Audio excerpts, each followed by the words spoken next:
Ngayon, isa pa po. Meron mga kinuha sa SF leaders na umattend pa noong mga nakaraang buwan, linggo, araw.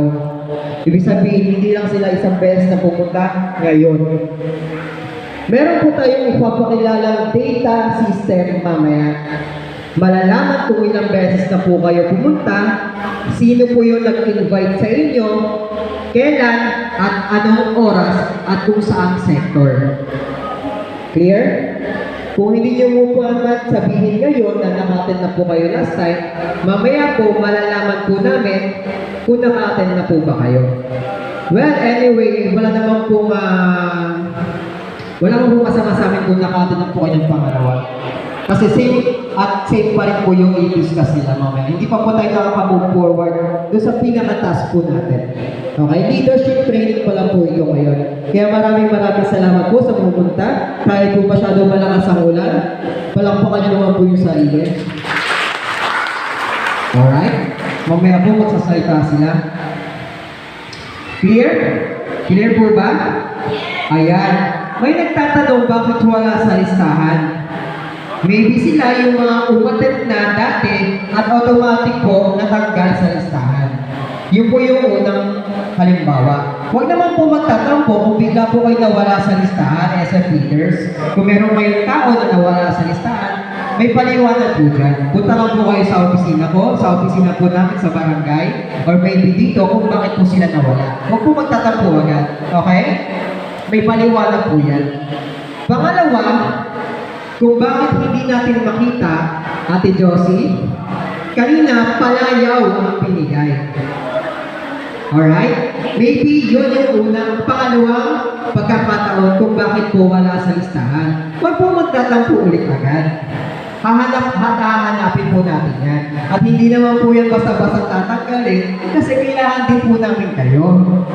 Wala naman po tayo tatanggalin, ba't po namin kayo tatanggalin? Hindi kailangan po namin kayo. Okay? Pangalawa, example po yan kung bakit wala po sa listahan. Maybe, nickname po yung binigay. Or even, mali po yung spelling ng binigay. Mali po. Mali po yung pangalan, mali po yung spelling, or baliktad, maybe nauna yung apelyido or pangalan. Pero kung tama yung spelling, right away, makikita po natin yung pangalan. Pangatlo, regarding pa rin po sa pangalan, lalo na kung babae po at kasal. Noong nagparehistro po kayo, ang ginamit niyo pong apelyido ay pagkadalaga. Ngayon po, nagpakasal po kayo at ang ginagamit niyo pong apelyido ay sasawa. Kung ginamit niyo po ngayon, SF leaders, ang kinuha niyong pangalan ay apelyido ng kanilang asawa, hindi po natin makikita yun. Clear? Dahil ang ginamit po nila ay apelyido nung pagkadalaga po nila. Alright?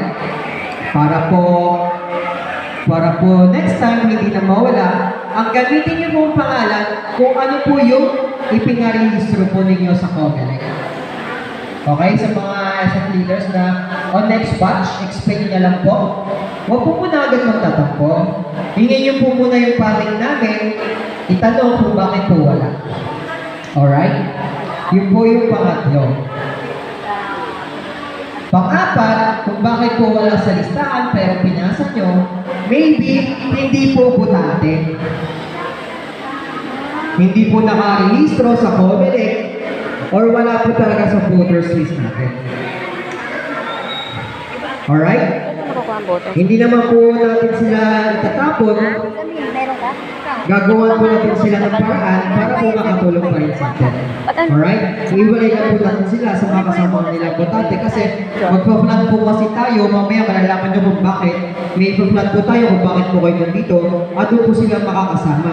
Baka kasi mahalo yung mga ibang tao na hindi pala registered voters, mawawalan po sila ng task at hindi rin sila makakapasok sa presinto. Clear? Ay, okay po. So, kung meron po akong hindi nabanggit na mga dahilan kung bakit wala po yung pangalan nila doon, i-ask nyo lang po kami, itap nyo po kami, hahanapin po natin ang dahil. Hahanap po natin ang sagot. Okay po? Baka po may tanong si mga SF leaders kung bakit wala po yung pangalan ng mga tao po nila, yun po yung mga dahilan. Alright? Kaya baka may nagtatampo po dyan, tanong po muna tayo. Kasi baka mayroong ibang pangalan, kasama na po pala sa iba. Announcement pangalawa din po, bukod po tayo sa Team AKT. Ayan po, alaga po ito. Bukod po yun Ingay, nag-ano nga ako sa parallel. Pero dati kami lang din po yung mga Hindi hawak. yan, ano yan, video Ngayon, yan. na-separate po kami. Hindi ko na yan. Wala po kami